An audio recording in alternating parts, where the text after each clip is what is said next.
Today we'll be watching the terrible acting and nitrate decomposed horror of the 1916 version. Damn it, Eric! I've had enough of watching all these crappy movies. I want to watch a good version for a change. But there are no good versions remaining. That's not true. I love the Charles Dance version. It's so romantic. And the Phantom is so cute and cuddly. The Charles Dance is sentimental hogwash. The Phantom's a wimp. I don't care.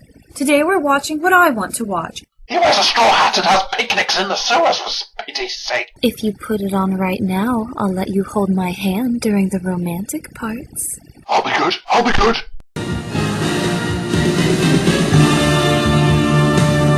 Beneath the opera house, he's always there.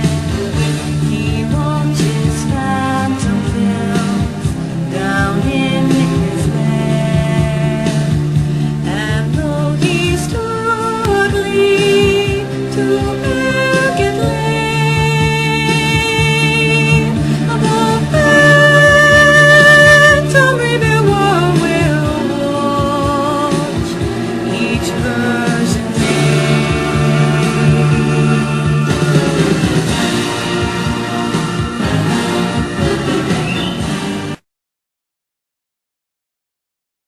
Actually, this version isn't too bad at all. I think it's the first movie version I ever saw. This version has so much going for it. It's the only Phantom movie to be shot in the real Paris Opera House, and it looks stunning. The actors are good and well cast. The cinematography is gorgeous, particularly for a TV movie. The music's great, and weighing in at a hefty 3 hours, it doesn't need to rush the story. With all those good points, if they'd just stuck to the LaRue novel properly instead of doing their own thing, this could probably be considered as the definitive version of the book. Instead, it's something of a missed opportunity for me. I've liked most Phantom movies. In this one, Eric is born deformed, although it's done in a pretty weird way. Gerard Carrier, played by Burt Lancaster, falls in love with a beautiful young singer, but dumps her when she gets pregnant. What an asshole. She's so depressed she tries to drown herself. Later, when she's much more pregnant, she drinks some kind of abortion drug, but that just brings on the contractions. I don't know what this movie's trying to say. Was Eric normal in the womb until she drank that, and then it suddenly made him deformed? Or is it the result of months of his mother's stress? I've no idea what point they're trying to make. Or maybe there's no point. Eric's mother dies, and Gerard raises his son beneath the opera, but never tells him he's his father. This is my first problem with the way this Phantom's written. You don't get the sense of the character's loneliness and isolation, because he isn't alone. His father pops down for a chat all the time by the looks of things. If Eric's got a problem, Papa sorts it out for him. The only problem is, his father gets fired from the opera house. My second problem is that he's written like a complete wimp. Eric is introduced in quite a misleading way, like, look how creepy this scene is. That's a badass introduction to Eric, but it turns out this was all an accident and he didn't mean to kill him. I'm just not used to killing people. It's thrown me off a bit. The Phantom of the Opera isn't used to killing people. What next, a vegetarian Dracula? Worse still, he spends his days preening in front of the mirror, using ladies' face powder to touch his face up, and wearing a variety of masks, and then taking them off to reveal a second mask. That doesn't make any sense. Its only purpose is to tease the audience. It's like, oh look, he's going to take the mask off, he's going... Oh, here we go. Oh, damn it. And this is the only version where we don't actually see his face. We're left to imagine it. I mean, I suppose that's a clever idea in one respect, because it's like no makeup could ever do justice to how horrible it is in our own imagination. I mean, that's fine. But if you're going to take that stance, don't keep teasing us throughout the movie, making us think we're going to see it, and then screw us over at the end by not showing a damn thing. That just sucks. My next problem is his accent. For some reason, Eric talks with a heavy American accent at the start of the film. But if we can't, they will all be down after me, just as I feared. Can't. Can't. Can't. I can't, can I? Can't. Can't. Can't. Can't. Can't. Can't. can't. Can't. I suppose this isn't surprising if Burt Lancaster is his only point of reference, but I find it really odd because Charles Dance is British. It's like maybe the filmmakers thought that the American audiences couldn't cope with all these French accents. It's the Phantom. Bonjour, Jean-Claude. Oh, Monsieur le Comte. It's poison, not soup. You're drinking it because you want to kill yourself. So they thought they better make the Phantom talk American at the start and hope nobody would notice as he reverts to British later on. By far the strangest scene is where Eric takes Christine on a picnic. How about a picnic? Picnic? Yes, down. Yes, a picnic.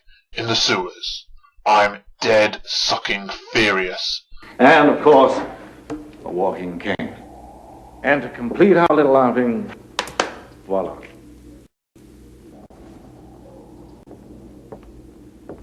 Somehow we're led to believe that Eric has not only invented automatic doors, but has somehow managed to plant a 100-acre forest complete with realistic artificial sky and sunlight.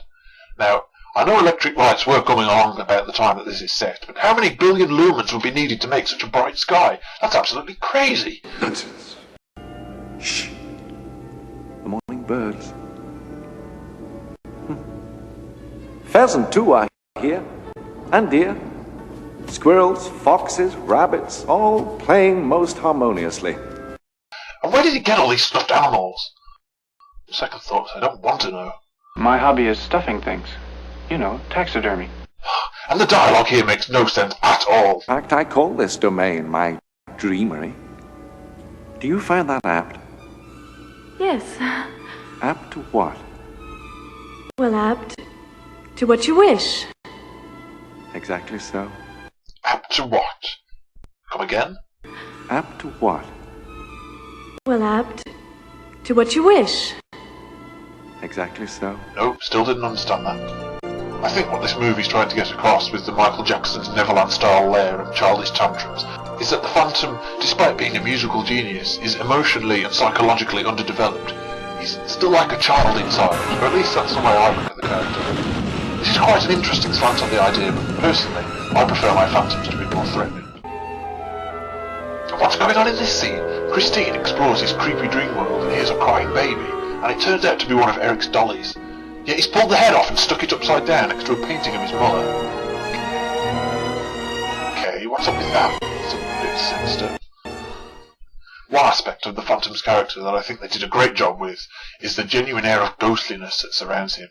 This really captures the feel of the book in that respect, that Eric has created this ghostly alter ego to keep people away. The ghost has been here as long as I have. He moves everywhere. He moves through doors. He moves through walls. Sometimes it can be frightening. I don't believe in ghosts. Objects fly off walls, statues move around, people in box 5 hear voices. Excuse me. This box is mine. I would appreciate it if you left. And stiffs appear and disappear. This also conveys his wicked sense of humour, expressed through a variety of practical jokes, mainly at Carlotta's expense. Where's my wig? My wig! Oh.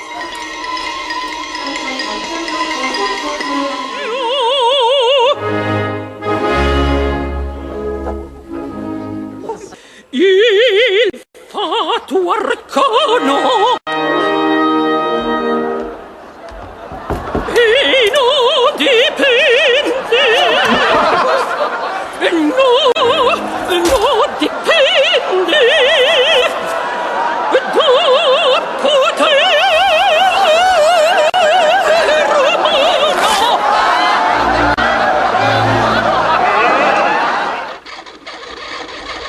We have found Madam's wig maker. I want him killed. Oh, did you see what happened to Carlotta? No, what? Her debut was a disaster. Oh, that's too bad.